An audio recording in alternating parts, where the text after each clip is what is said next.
बाड़मेर के लगभग सारे गली मोहल्लों के यही हाल है।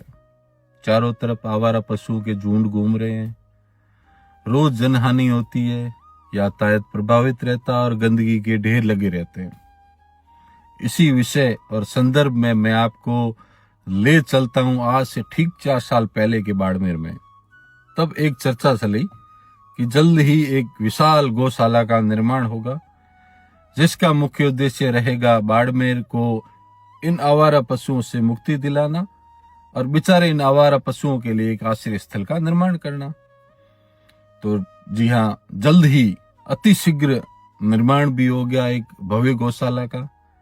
अब उसका निर्माण नगर परिषद ने करवाया या उस समय के एमएलए साहब ने करवाया या किसी संस्था या एनजीओ ने करवाया, ये तो अब तक आम बाड़मेर वासी के लिए रहस्य है। खैर, आम बाड़मेर वासी को इससे कोई फर्क नहीं पड़ता, उसके लिए तो अच्छी बात थी कि आवारा पशुओं से मुक्ति मिल रही थी।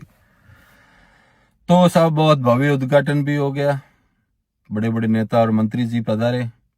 उसके बाद एक और घटना घटी, ऐतिहासिक घटना ही कह सकते हैं, कि एमएलए साहब की ऑफिस में दानदाताओं की भीड़ लगने लग गई, लोगों की कतारें लगने लग गई।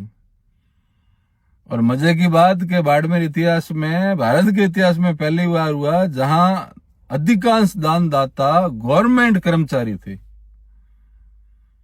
मतलब पटवारी जी और ग्राम सेवक जी लाइन में खड़े थे, जिनका अधिकार है पब्लिक को लाइन में खड़ा रखने का, इंतजार करवाने का, और वो खुद दान देने के लिए इंतजार कर रहे थे।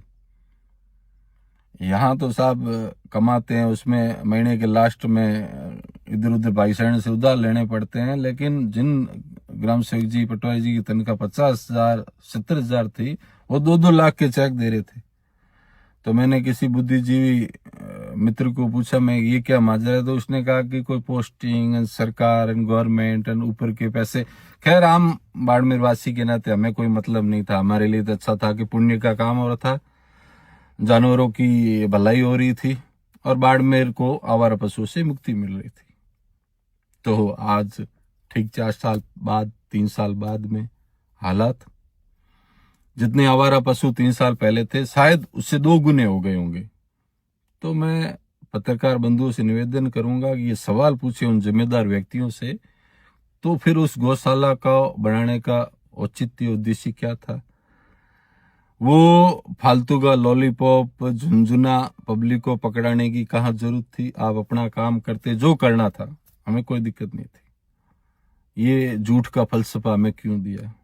तो पत्रकार बंधुओं, ये आपका फर्ज बनता है कि आप मंत्रियों, नेताओं के एक बुलावे पर सब दौड़ के जाते हैं, तो अब उन मंत्रियों, नेताओं या जो भी अधिकारी या जिम्मेदार व्यक्ति से उनसे सवाल जवाब करें कि क्यों बनाई थी गौशाला और उसका उद्देश्य क्या था, और अब इन आवारा पशुओं से समस्या से छुटकारे के लिए क्या करेंगे और कौन करेगा।